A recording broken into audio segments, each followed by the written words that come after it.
ప్రేక్షకులకి ఆ లలితాంబిక అమ్మవారి యొక్క అనుగ్రహం పరిపూర్ణంగా కలగాలని మనస్ఫూర్తిగా కోరుకుంటూ మనం ఈరోజు చెప్పుకోబోయేటువంటి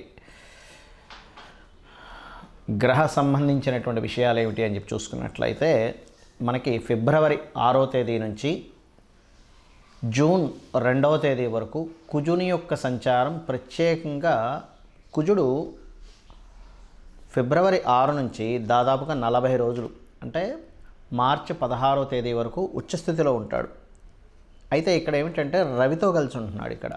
దాని తర్వాత కుంభరాశిలోకి ప్రవేశించి మరొక 40 రోజులు, దాని తర్వాత మీనంలోకి ప్రవేశించి ఒక 40 రోజులు చిల్లర, ఇలా మొత్తం మీద జూన్ 2వ తేదీ వరకు ఒక 40 రోజులు మకరంలో ఉచ్చస్థితిలోని, మరొక 40 రోజులు చిల్లర కుంభంలోని, మరొక 40 రోజులు చిల్లర దాదాపుగా మీనంలో. అంటే ఎందుకంటే అన్ని రాసులు తిరుగుతుంటాడు కదా, ఎందుకు మీరు ప్రత్యేకంగా కుంభంలో మీనంలో దాని గురించి ప్రత్యేకంగా చెప్తున్నారు అంటే, ఎప్పుడైనా ఏదైనా ఒక గ్రహం తను ఉన్న స్థితి నుంచి, తనున్న రాశి నుంచి ఏ రాసుల్లోకి ఎంటర్ అవుతూ ఏ గ్రహాలతో కలుస్తున్నప్పుడు ఎటువంటి పరిస్థితులు వస్తుంటాయి, అది జన్మ జాతక చక్రరీత్యా ఆ యొక్క లగ్నము లేదా రాసుల వారికి ఎటువంటి వస్తాయి, అదేవిధంగా గోచారంలో గ్రహాల యొక్క స్థితి ఎప్పుడైనా విరుద్ధమైనటువంటి 2 గ్రహాలు కలుస్తున్నప్పుడు ఎటువంటి ఫలితాలు వస్తాయనేటువంటిది మనకి మైథుని జ్యోతిష్యము అనేటువంటి దాంట్లో చెప్పబడింది. కాబట్టి ఈ కాంబినేషన్ ఏదైతే ఉందో, ఈ రెండు గ్రహాలు ఈ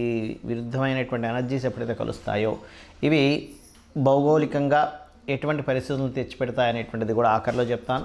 అయితే ముందుగా ఈ 12 లగ్నాల వారు లేదా రాసుల వారికి ఏ విషయాల పట్ల జాగ్రత్త వహించాలి, ఏ పరిహార మార్గం చేసుకోవాలి, ఏ విషయాల పట్ల మంచి ఫలితాలు ఉంటాయి అనేటువంటి విషయాలు ఇప్పుడు మనం తెలుసుకుందాం. కన్యా లగ్నము, కన్యా రాశి. కన్యవారికి సహజంగానే మీకు ఈ 4.5 నెలల్లో ఈ కుజుడి యొక్క ప్రభావం ఏదైతే ఉందో మీకు తృతీయ అష్టమాధిపతి అవుతాడు, పాపి అవుతాడు. ఈ పాప అయినటువంటి కుజుడు మరొక పాపగ్రహంతో కలిసి ఉంటున్నాడు. అది కూడా ఎప్పుడెప్పుడు ఎటువంటి ఫలితాలు వస్తాయి, మంచి ఫలితాలు ఏమిటో కూడా చెప్తాను. ఇక్కడ ముఖ్యంగా గుర్తుపెట్టుకోండి, కేతువు ఎప్పుడైతే రాశిలో సంచరిస్తుంటాడో ముఖ్యంగా ఈ మిథునం వారు కానీ కన్యా వారికి కానీ బుధుడు లగ్నాధిపతి అవుతాడు. ఆ బుధుడు రాశిలో కేతువు సంచరిస్తున్నాడు. సర్వసాధారణంగా కొన్ని మ్యాజికల్ మూమెంట్స్ ఇస్తూ ఉంటాడు. అదేవిధంగా చూసుకున్నట్లయితే ఇక్కడ ఒక మిరాకిల్ జరిగేలాగా, మ్యాజిక్స్ జరిగేలా అంటే ఫలితాలు ఇచ్చేటువంటి గుణం మీ లగ్నానికి కేతు సంచారం వల్ల జరుగుతుంది. మీ రాశికి కానీ లగ్నానికి కానీ కొన్ని ఇన్ట్యూషన్స్ కూడా ముందుగా జరగబోయే అంశాలు తెలుస్తూ ఉంటాయి ఈ కాంబినేషన్స్ జరిగేటప్పుడు. అలాగే ఈ పంచమ స్థానంలో ఎప్పుడైతే ఈ యొక్క కుజుడు పంచమ స్థానంలో రవితో కలిసి 6వ తేదీ ఫిబ్రవరి నుంచి ఒక 10 రోజులు కలిసి ఉంటాడు అక్కడ. ఈ 10 రోజుల యొక్క సంబంధం ఏమిటి ఇక్కడ అంటే, సంతానం విషయంలో కొంత లబ్ధి, సంతానంపై కొంతవరకు కోప్పడ్డమో లేకపోతే వాళ్ళతో కొంత వాగ్వివాదాలు, ఈ రెండింటిని ఇస్తాడు ఇక్కడ. అయితే ఈ కుజుడు ఇక్కడ ఉన్నప్పుడు రవితో కలిసి ఉన్నప్పుడు రాజకీయ యోగాన్ని కూడా ఇస్తాడు కన్యవారికి. అంటే రాజకీయంగా ఒక ఎదుగుదామని ఒక ప్రణాళిక వేశారు, తద్వారా ఒక మంచి యోగం కలగడం, ఇటువంటివి జరుగుతూ ఉంటాయి. కాకపోతే ఈ కొంతవరకు ఈ రాజులతో కూడా కొంత స్ట్రెస్ ఉండడం, అధికారులతో కూడా కొంత స్ట్రెస్ ఉండడం ఆలోచనాపరంగా జరుగుతూ ఉంటాయి. అయితే ఈ ఎప్పుడైతే 16వ తేదీ మార్చి 16 నుంచి కుజుడు కుంభంలోకి ప్రవేశిస్తాడు, ఏప్రిల్ 24వ తేదీ వరకు. ఈ సమయంలో మాత్రం 6వ స్థానంలో 2 పాపగ్రహాలు. 6వ స్థానంలో ఎప్పుడైనా పాపగ్రహాలు ఉన్నప్పుడు టఫ్ ఫైట్ అంటే ఏమిటి, దేన్నైనా సరే నేను ఛేదించగలను, నిలబడగలను, ఎట్టి పరిస్థితుల్లో సాధిస్తాననేటువంటి గొప్ప బలాన్ని ఇస్తాడు అక్కడ, ఇవ్వడానికి కాదు. కాకపోతే శత్రువులను కూడా పెంచుతాడు, గుర్తుపెట్టుకోవడం. అనవసరంగా శత్రుత్వాలు పెరుగుతూ ఉంటారు, తద్వారా గొడవలు పెరుగుతూ ఉంటాయి, గెలుస్తూ ఉంటారు, రెండూ ఉంటాయి ఇక్కడ. కాబట్టి ఈ 6 నుంచి 24వ తేదీ వరకు ఈ కాంబినేషన్ ఉంది. కాబట్టి వీలైనంత మటుకు ఇక్కడ కూడా, ఎందుకంటే అందరికీ కూడా చెడ్డీ చదువుకోవడం చాలా ముఖ్యం ఇప్పుడున్న గ్రహస్థితికి. అలాగే 24 ఏప్రిల్ నుంచి జూన్ 2వ తేదీ వరకు ఉన్నటువంటి గ్రహస్థితి ఏదైతే ఉందో ఇది ప్రత్యేకంగా 7వ స్థానంలో రాహువు కుజుడు కలిసి సంచరిస్తున్నారు.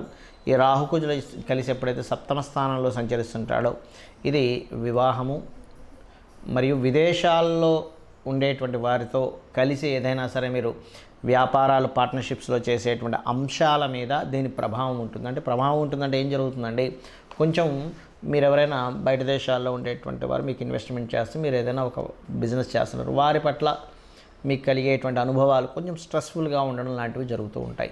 మరి ఓవరాల్గా ఈ కుజుడు ఈ మీ యొక్క కన్యా రాశి వారికి ఏమి చేస్తాడు వ్యాపార రంగాల్లో ఉండేటువంటి వారికి లాభాన్ని కలిగింపజేసేటువంటి దీంట్లో సంచరిస్తున్నాడు కుజుడు. గుర్తుపెట్టుకోండి, అంటే వ్యాపారాలలో లాభం రావడం, ప్రయాణాల వల్ల లాభం రావడం, మరియు కొంచెం శత్రువుపై జయం కలగడం, ఇటువంటి ఫలితాలను ఇస్తున్నాడు ఇక్కడ. ఇక మీరు చేయవలసిన దేవతా ఆరాధన ఏమిటి అని చెప్పి చూసుకున్నట్లయితే ఎక్కువగా కాళికా అమ్మవారి యొక్క అష్టోత్తరం చేసుకోండి, చండీ పారాయణం చేయండి, గోవుకి క్యారెట్లు బెల్లము తినిపించండి. పితృదేవతలకి ముఖ్యంగా మీరు సప్తమ స్థానంలో సంచరిస్తున్నప్పటికీ మీ యొక్క జీవిత భాగస్వామితో ఇప్పించండి పితృదేవతలు స్వయం పాకం అనే విధాలా బాగుంటుంది. మరి ఈ కుజ రాహు లేదా కుజ శని, కుజుడు ఎగ్జాల్టెడ్, ఈ పొజిషన్స్ వల్ల భౌగోళికంగా కలిగేటువంటి ఫలితాలు ఏమిటి? కుజుడు గనక ముఖ్యంగా మనకి ఫిబ్రవరి 6వ తేదీ నుంచి ఎప్పుడైతే రాజులకి కారకుడైన రవితో కనెక్ట్ అయ్యాడో, దీంతోపాటు సంక్రాంతి పురుషుడు అంటారు, మనం సంక్రాంతికి చెప్పుకున్నాం. ఆ సంక్రాంతి పురుషుడు యొక్క లక్షణాల్లో కూడా ఏం కనబడింది మనకు అక్కడ? రాజుల మధ్యన యుద్ధము, రాజుల మధ్యన యుద్ధ వాతావరణము. అదేవిధంగా కొన్ని చూడండి, మనం చూస్తూ ఉంటాం కొన్ని గొడవలు జరుగుతున్నాయండి లోకంలో, కొన్ని అల్లర్లు జరుగుతున్నాయి. అంటే ఏమిటి? ఎవరికి కారకుడు? కుజుడు దేనికి కారకుడు? అల్లర్లకి, గొడవలకి, అదేవిధంగా ఇట్లాంటి వాటికి కారకుడు. కాబట్టి ఈ అల్లర్లు గొడవలు జరగడానికి జూన్ 2వ తేదీ వరకు ఈ కుజుడి యొక్క ప్రయాణం ఏదైతే ఉందో మకరం నుంచి, ముఖ్యంగా మకరంలో ఎంటర్ అయినప్పుడు ఏంటి, ఫిబ్రవరి 6 నుంచి కొంచెం మనకి భూకంపం వచ్చింది, మరలా ఇంకోసారి భూకంపం రావడానికి ఛాన్సెస్ ఎక్కువగా ఉంటాయి. బికాజ్ ఆఫ్ భూతత్వ రాశుల్లో 2 ఫైరీ ప్లానెట్స్ జరిగినప్పుడు భూకంపాలు, అగ్ని ప్రమాద సంబంధించిన, అంటే ఏంటి, ఎక్కడైనా కొంచెం మనం ఎక్కువగా క్రౌడ్ ఉంది, అక్కడ ఏదైనా అగ్ని ప్రమాదానికి సంబంధించిన జాగ్రత్తలు తీసుకోవాలని అర్థం. మనకి జ్యోతిష్ శాస్త్రంలో ముండెన్ ఆస్ట్రాలజీలు ఇవన్నీ ఎందుకు చెప్తారంటే, ఈ యొక్క కండిషన్, ఈ గ్రహాల యొక్క స్థితి ఇలా ఉంది కాబట్టి ఆ ఎనర్జీ ఎక్కువగా ఉంటుంది. గ్రహాలు ఏవైతే 2 గ్రహాలు కలుస్తాయో ఆ ఎనర్జీ ఎక్కువగా ఫామ్ అవుతుంది యూనివర్స్లో. ఎక్కువగా ఫామ్ అయినప్పుడు ఆ ఎనర్జీతో జాగ్రత్తగా ఉండాలి. ఆ ఎనర్జీ మంచి చేస్తుంది, ఇబ్బంది ఉంటుంది. కాబట్టి పర్టికులర్గా ఫిబ్రవరి 6వ తేదీ నుంచి 40 రోజుల పాటు, అంటే మార్చి 16వ తేదీ వరకు భూమికి సంబంధించిన విషయంలోని, రాజులకు సంబంధించిన విషయంలోని కొంచెం, అంటే ఈ భూకంపాలు కావచ్చు, రాజులకు సంబంధించిన విషయం అంటే గొడవలు కావచ్చు, యుద్ధ సంబంధంగా ఆలోచనలు కలగడం కావచ్చు, ఇవి ఎక్కువగా ఇస్తూ ఉంటుంది ప్రత్యేకంగా. దానికంటే ముందు ఇచ్చినా సరే మనం ఆశ్చర్యపోవాల్సిన పని లేదు. ఎందుకంటే దాన్ని గ్రహాలు ధనుస్సు రాశిలో 15 డిగ్రీలు ఎంటర్ అయిపోయిన తర్వాత వెంటనే దాని రిజల్ట్ ఇవ్వడం కూడా స్టార్ట్ అవుతుంది. కాబట్టి అది అదేవిధంగా మరి ఈ కుంభరాశిలో కూడా కుజుడు ప్రవేశిస్తున్నాడు శని దగ్గరికి. ఇక్కడ కూడా ఏంటంటే శని కుజులు ఇద్దరు కూడా విరుద్ధమైనటువంటి గ్రహ సంబంధం కాబట్టి కొద్దిగా ఈ నిగూఢంగా కొన్ని మనకు చూడండి, మనం ఒక్కోసారి వింటూ ఉంటాం ఏమంటే నిగూఢంగా సంథింగ్ వాళ్ళు ఒక ప్లాన్ చేశారు, అక్కడేదో బయటకు సంబంధించిన కొన్ని దేశాల వాళ్ళు ఇట్లా ప్లాన్ చేసి నిగూఢంగా కొన్ని బ్లాస్టులు చేశారు. మనకు చూడండి జల సంబంధించినటువంటి వాటిల్లో బ్లాస్టులు చేస్తూ ఉంటారు చూసారా, లేకపోతే ప్రకృతి వైపరీత్యంగా కూడా కొన్ని జల సంబంధమైన ప్రదేశాల్లో కూడా కొన్ని బ్లాస్టులు అవ్వడం లాంటివి చూస్తూ ఉంటాం. అది మనకి లావాలు, సముద్ర గర్భంలో లావాలు పొంగడం కావచ్చు, సముద్ర గర్భంలో జరిగేటువంటి కొన్ని, ఎందుకంటే ఇక్కడ కుంభం అనేటువంటిది ఏమిటంటే కుండ, లోతైనటువంటి విషయాలు, జల సంబంధించినటువంటి విషయాలను చెప్తూ ఉంటుంది. అక్కడ కుజుడు ప్రవేశం అవడం వల్ల ఇటువంటి ఫలితాలు వస్తూ ఉంటాయి. అలాగే మీనరాశిలో ఎప్పుడైతే రాహువు కూడా సంచరిస్తుంటాడో అక్కడ బుధుడు ఉన్నాడు. బుధుడు రాహుతో పాటు కుజుడు ఎప్పుడైతే నీచ స్థానంలో ఉండేటువంటి బుధుడితో కుజుడు సంబంధం కలిగిందో కమ్యూనికేషన్ రిలేటెడ్ సంబంధించిన వాటి మీద కూడా దాని ప్రభావం ఉంటుంది. బుధుడు కమ్యూనికేషన్స్ కారకుడు, నీచబడినటువంటి కుజుడితో సంబంధం కలిగింది, రాహుతో సంబంధం కలిగింది.